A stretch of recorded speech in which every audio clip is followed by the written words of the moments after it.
Hi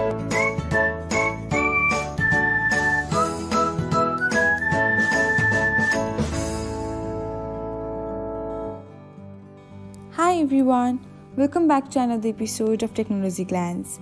In this video, I'm going to guide you through how you can pin a conversation on Snapchat. So, let's get started.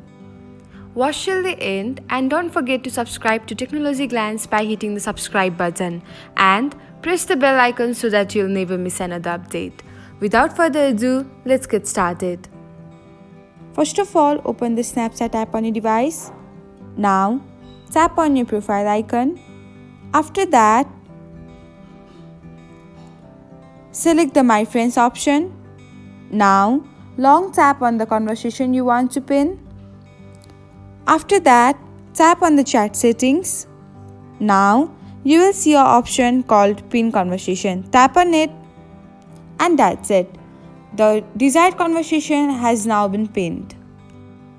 Thanks for watching. If you found this guide helpful, we will love it if you hit the thumbs up button below.